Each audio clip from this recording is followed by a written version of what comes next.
आज हम लोग बैठे हुए हैं मुद्दा में, और मुद्दा में हम लोग बात करेंगे प्रतापगढ़ के चुनाव पर। प्रतापगढ़ की 7 विधानसभाएं हैं और इनमें जब जब भी चुनाव हुए हैं तो हम इसकी समीक्षा करेंगे सन 1952 से लेके आज तक, और कौन कब यहाँ का विधायक हुआ है, और एक एक विधानसभा लेकर करेंगे। हमारे साथ हैं अबरार जहानिया जी। अबरार जहानिया जी प्रगतिशील समाजवादी पार्टी के जिलाध्यक्ष भी हैं और पुराने राजनीतिक हैं, कई सारे दलों में रहे हैं। तो मुद्दा में जहानिया जी आपका स्वागत है। आपसे शुरू करते हैं 1992 से, जब पहली बार चुनाव हुआ तो पहली बार पट्टी विधानसभा से कौन कौन कब कब लड़ा और कब कब उसने उसका पट्टी विधानसभा का प्रतिनिधित्व किया। आपने प्रतापगढ़ की 7 विधानसभा सीटों में आज समीक्षा में आपने हमसे जो पट्टी विधानसभा की बात किया, तो पट्टी विधानसभा क्षेत्र 1952 में नॉर्थ वेस्ट कम पट्टी, नॉर्थ वेस्ट 210 इसका नंबर था। और 1952 का आम चुनाव उत्तर प्रदेश की विधानसभा का पहला चुनाव था, और उत्तर प्रदेश की विधानसभा में पहली बार जो विधायक चुनकर के उत्तर प्रदेश विधानसभा में पहुंचे, वो एक ऐसी शख्सियत थे जो उत्तर प्रदेश के 4 बार मिनिस्टर और 2 बार केंद्र के राज्य और कैबिनेट स्तर के मंत्री होने के बावजूद भी उनकी सादगी भरा जीवन, उनका सचरित विचार, लोकतांत्रिक मूल्यों पर उनकी श्रद्धा, समता, ममता और समरसता पर उनकी निष्ठा आज भी हिंदुस्तान के ही, उत्तर प्रतापगढ़ के लिए नहीं बल्कि हिंदुस्तान के राजनीतिकों के लिए एक मिसाल बनी हुई है। 1952 के आम चुनाव में जो विधानसभा का चुनाव हुआ, उस वक्त माननीय राम किंकर जी पहला चुनाव लड़े थे और उनके मुकाबले में सोशलिस्ट पार्टी से रामसदन चुनाव लड़े थे। और ये पहला चुनाव था, लेकिन बहुत ही बढ़िया चुनाव था। उस चुनाव में माननीय राम किंकर जी रामसदन जी से सोशलिस्ट पार्टी के उम्मीदवार के मुकाबले में जीते थे, और उस समय माननीय राम किंकर जी को 23,967 मत मिला था और रामसदन एसपी को 6,227 मत मिला था। और ये राम किंकर जी 1952 में जब विधायक हुए तो पट्टी विधानसभा क्षेत्र बहुत पिछड़ा क्षेत्र था, विकास की गति पूरे देश या प्रदेश में कहीं भी नहीं थी। इसके बावजूद भी उन्होंने विधायक बनने के बाद, उत्तर प्रदेश विधानसभा में प्रवेश करने के बाद अपने क्षेत्र की समस्याओं का, ज्वलंत समस्याओं का मामला उठाकर के उत्तर प्रदेश विधानसभा में पट्टी क्षेत्र के विकास की बात उन्होंने शुरू किया। जी, हमें भी लगता है कि राम किंकर जी काफ़ी बार चुनाव जीते हैं। राम किंकर जी 1952 के आम चुनाव के बाद 1957 में पट्टी विधानसभा बनी, और पट्टी विधानसभा जो है उस वक्त उसका नंबर 302 था और ये सुरक्षित सीट थी। तो राम किंकर जी सुरक्षित सीट से चुनाव लड़े थे और उन्होंने उस समय इंडिपेंडेंट कैंडिडेट रामफल को हराया था। उस वक्त माननीय राम किंकर जी को 23,896 मत मिले थे और रामफल को 11,283 मत मिले थे। राम किंकर जी चुनाव जीते और चुनाव जीतने के बाद उन्होंने पट्टी का बड़ा तेज़ी से विकास किया। फिर 1952, 1957, फिर 1962 में फिर राम किंकर जी को कांग्रेस ने टिकट दिया, और फिर राम किंकर जी 1967 में आर किशोर जो भारतीय जनसंघ थे उनको 13,224 मत मिले थे, और माननीय राम किंकर जी को 21,879 मत मिले थे। माननीय राम किंकर जी 1952 का चुनाव भी जीते, 1957 का चुनाव भी जीते, 1967 का भी चुनाव जीते, और उसके बाद माननीय राम किंकर जी 1969 में फिर चुनाव लड़े। लेकिन तब कांग्रेस से वो नहीं रहे।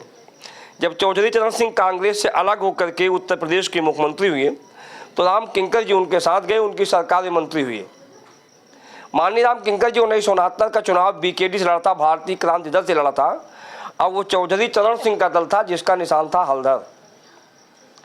तो माननीय राम किंकर जी उस वक्त बीकेडी से चुनाव लड़े थे और तब पट्टी विधानसभा क्षेत्र बन गया था 121 नंबर का। और उस वक्त जोखू उर्फ सातूराम जो कांग्रेस के उम्मीदवार थे उनको 12,974 मत मिला था और राम किंकर जी को 20,278 मत मिला था और बीकेटी की सिंबल मिला था। माननीय राम किंकर जी चुनाव जीते थे। उसके बाद सन 1974 का चुनाव हुआ। 1974 के चुनाव में इलाहाबाद विश्वविद्यालय छात्र संघ के पूर्व अध्यक्ष कांग्रेस के वरिष्ठ नेता माननीय प्रभाकर नाथ द्विवेदी पट्टी विधानसभा क्षेत्र से चुनाव लड़े थे। उनके खिलाफ में भारतीय जनसंघ के पंडित रामबोध पांडे चुनाव लड़े थे। माननीय प्रभाकर नाथ द्विवेदी को 18,607 मत मिला था और माननीय रामबोध पांडे को 12,535 मत मिला था और माननीय प्रभाकर नाथ द्विवेदी निर्वाचित घोषित हुए थे और प्रतापगढ़ जनपद के वो कांग्रेस में रहने के बावजूद भी समाजवादी विचारधारा के विधायक थे। प्रत्येक आदमी उनका था, जो भी उनके पास जाता था उसकी वो सुनते थे, उसकी मदद करते थे। उन्होंने कभी इस बात की परवाह नहीं कि जो मेरे पास मिलने आया है वो भारतीय जनसंघ का व्यक्ति है, कि वो बीकेडी का व्यक्ति है, कि वो कांग्रेस का व्यक्ति है या किसी पार्टी के व्यक्ति है। मेरे कहने का मतलब इलाहाबाद विश्वविद्यालय में जिस तरीके से उन्होंने छात्र संघ की राजनीति की थी उसी तरीके से उसी तर्ज पर उन्होंने पट्टी विधानसभा क्षेत्र का चुनाव लड़ा, जीता, उसी तर्ज पर काम किया। फिर 1977 का दौर आया। 1977 का चुनाव आया। 1977 का चुनाव बहुत ही अपने ढंग का निराला चुनाव था और उस चुनाव में पट्टी विधानसभा क्षेत्र से जनता पार्टी की टिकट से माननीय पंडित राजपत मिश्र चुनाव लड़े थे। उनके खिलाफ में विधानसभा के पूर्व उपाध्यक्ष, बाद में तो माननीय प्रोफेसर बाबूदेव सिंह मंत्री भी हुए, लेकिन उसके पहले विधानसभा के उपाध्यक्ष रहे। और जब राजपत मिश्र के चुनाव के खिलाफ वो चुनाव लड़ रहे थे और पंडित राजपत मिश्रा जब प्रतापगढ़ डीएम कार्यालय पे नामांकन करने आए थे, उधर से प्रोफेसर बासुदेव सिंह जी गुजर रहे थे। उन्होंने पंडित राजपत मिश्र को देख कर कहा कि ये फकीर आदमी मेरे खिलाफ क्या चुनाव लड़ेगा। वहीं पर लोगों ने नारा लगाया था कि उत्तर प्रदेश सरकार से कह दो दाढ़ी बाबा जीत गया। और दाढ़ी बाबा 1977 में माननीय प्रोफेसर बासुदेव सिंह को चुनाव हराया। उस वक्त माननीय राजपत मिश्रा को जनता पार्टी से 25,966 मिले थे और प्रोफेसर बासुदेव सिंह को 16,412 मत मिले थे और माननीय राजपत मिश्र चुनाव जीते थे। वो बहुत ही सहृदय थे, बहुत ही अच्छे व्यक्ति थे। वो चौधरी चरण सिंह के अनन्य भक्त थे और वो बीकेडी के बहुत बड़े सिपाही थे। उन्हीं को मुद्दे को लेकर के, प्रतापगढ़ के मुद्दे को लेकर के माननीय चौधरी साहब अपने आवास से, माननीय पंडित कमलापति त्रिपाठी जी उत्तर प्रदेश के मुख्यमंत्री थे, उनके आवास से पैदल गए थे और रातों रात माननीय राजपत मिश्र को प्रतापगढ़ की जेल से छोड़वा लिया था। तो राजपत मिश्र जी माननीय चौधरी साहब के बहुत खास आदमी थे। उन्होंने पट्टी क्षेत्र का विकास किया। उन्होंने भी समता, ममता और समरसता काम किया। वो बहुत सीधे विधायक थे, ना किसी से उनका लेने देने का मतलब था, ना वो कोई पैसा लेते थे, ना उनके पास कोई लालच थी। जो भी उनके पास गया उसका काम किया और उसके साथ वो पैदल घूमते थे। वो पैदल चलने वाले आते थे, लेकिन उन्होंने बहुत बड़ी बड़ी ताकतों को 1977 में शिकस्त दी थी। फिर 1980 का फिर चुनाव हुआ। 1980 के चुनाव में प्रोफेसर बासुदेव सिंह कांग्रेस से लड़े और माननीय जयराम यादव पूर्व विधायक कुंडा जनता पार्टी राजनारायण से लड़े। उस वक्त प्रोफेसर बासुदेव सिंह को 25,828 मत मिला था और माननीय जयराम यादव को 15,995 मत मिला था। प्रोफेसर बासुदेव सिंह जी निर्वाचित घोषित हुए थे और उत्तर प्रदेश की विधानसभा में पहुंचे थे और उत्तर प्रदेश सरकार के मंत्री भी हुए थे। फिर 1985 का फिर चुनाव आया। 1985 के चुनाव में माननीय प्रोफेसर बासुदेव सिंह फिर कांग्रेस से लड़े थे और माननीय जयराम यादव भारतीय लोकदल से लड़े थे। माननीय प्रोफेसर बासुदेव सिंह को 31,130 मत मिला था और माननीय जयराम यादव को लोकदल को 18,270 मत मिला था। माननीय प्रोफेसर बासुदेव सिंह फिर चुनाव जीते और 1989 में उसके बाद फिर एक उपचुनाव हुआ था। माननीय प्रोफेसर बासुदेव सिंह के इंतकाल के बाद उपचुनाव हुआ था, जिसमें राजा अजीत प्रताप सिंह जी कांग्रेस के टिकट से चुनाव लड़े थे और बड़ा लोमहर्षक चुनाव था। उसी चुनाव के बाद से बहुजन समाज पार्टी राजनीतिक क्षेत्र जो उत्तर प्रदेश की आई, उसमें भी जो है प्रोफेसर माननीय राजा अजीत प्रताप सिंह चुनाव जीते थे। उसके बाद 1989 का चुनाव आया। 1989 के चुनाव में जनता दल से माननीय राम लखन यादव चुनाव लड़े थे। उनके खिलाफ माननीय मोती सिंह चुनाव लड़े थे। माननीय मोती सिंह जो आज उत्तर प्रदेश शासन के काबीना मंत्री हैं, यही चुनाव लड़े थे। और उस चुनाव में रामलखन यादव को 33,652 मत मिला था और माननीय मोती सिंह को 29,668 मत मिला था। ये कांग्रेस के टिकट पर लड़े थे और माननीय रामलखन यादव निर्वाचित घोषित किए गए थे और पट्टी विधानसभा क्षेत्र में उन्होंने 5 साल तक कार्य किया था।